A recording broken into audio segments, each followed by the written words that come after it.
Pemerintah Provinsi DKI Jakarta melalui Dinas Lingkungan Hidup memberikan pendidikan, pelatihan, pembinaan, dan penghargaan pada bidang lingkungan hidup. Salah satu program yang dilaksanakan adalah program Adiwiyata yang dilaksanakan berdasarkan amanat Undang-Undang Nomor 32 Tahun 2009 tentang perlindungan dan pengelolaan lingkungan hidup dan diatur melalui Peraturan Menteri Lingkungan Hidup Republik Indonesia Nomor 05 Tahun 2013 tentang pedoman pelaksanaan program Adiwiyata. Program Adiwiyata adalah program untuk mewujudkan sekolah yang peduli dan berbudaya lingkungan. Adiwiyata bertujuan untuk mewujudkan warga sekolah yang bertanggung jawab dalam upaya perlindungan dan pengelolaan lingkungan hidup melalui tata kelola sekolah yang baik untuk mendukung pembangunan berkelanjutan. Menciptakan kondisi yang lebih baik bagi sekolah untuk menjadi wadah pembelajaran dan juga penyadaran segenap warga sekolah, yaitu murid, guru, orang tua atau wali murid, dan lingkungan sekitarnya demi terciptanya upaya pelestarian lingkungan hidup. Fungsi sekolah Adiwiyata adalah mendorong agar seluruh warga sekolah ikut berperan aktif dalam seluruh kegiatan sekolah, terutama untuk membentuk sekolah yang berwawasan lingkungan.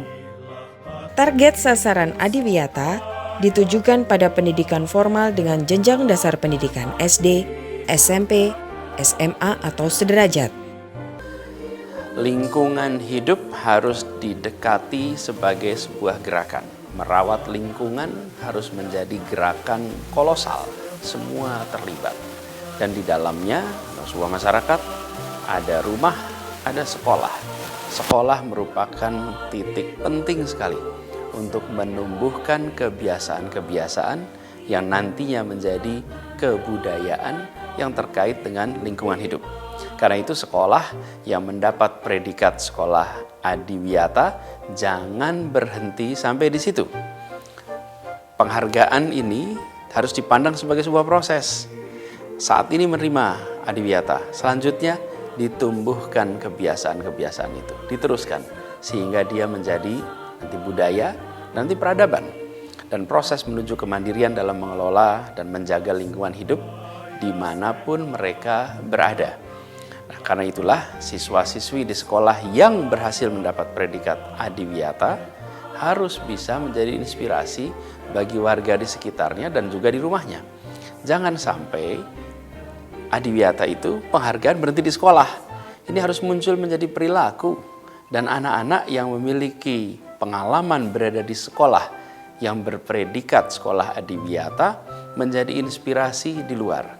Dengan begitu, makin banyak dari masyarakat kita yang punya kesadaran tentang lingkungan hidup. Jadi perlu diingat bahwa Adiwiyata ini memiliki sifat partisipatif, memiliki sifat berkelanjutan, dan tentu memiliki sifat mendidik dan membiasakan. Jadi mari kita mulai dari diri kita, mulai di lingkungan sekolah kita, kemudian ajak seluruh lingkungan masyarakat. Insya Allah dari masyarakat di sekitar sekolah, dari rumah lalu bergaung ke seluruh masyarakat di Jakarta, dan harapannya nanti akan bisa memberikan dampak yang positif bagi kelestarian lingkungan hidup di ibu kota Jakarta. Adiwiyata adalah pembentukan karakter siswa dengan mewajibkan 4 aspek. Yang pertama, aspek kebijakan sekolah yang memiliki wawasan lingkungan hidup. Yang kedua adalah aspek kurikulum sekolah yang berbasis lingkungan hidup. Ketiga, aspek kegiatan di lingkungan sekolah yang berbasis partisipatif. Dan terakhir, aspek pengelolaan sarana dan prasarana pendukung sekolah yang ramah lingkungan. IPAL adalah instalasi pengolahan air limbah kantin di mana kami mengolah atau mendaur ulang air limbah hasil cucian piring kantin agar dapat digunakan kembali demi kelestarian lingkungan sekitar. Dengan program Adiwiyata, diharapkan terciptanya siswa-siswi yang berkarakter dan memiliki inovasi dalam menjaga, memelihara, dan melestarikan lingkungan. Mutu serta peringkat sekolah akan meningkat menjadi sekolah unggulan. Warga sekolah dapat menularkan perilaku adiwiyata pada lingkungan umum, khususnya di rumah dan ke sekolah lain yang belum mengikuti program adiwiyata. Manfaat adiwiyata itu buat aku untuk menyehatkan lingkungan, supaya udara lebih bersih dan lingkungan itu menjadi asri. Oh iya teman-teman, aku juga udah memilah sampah loh. Ada sampah yaitu sampah organik, sampah non-organik, dan sampah W3.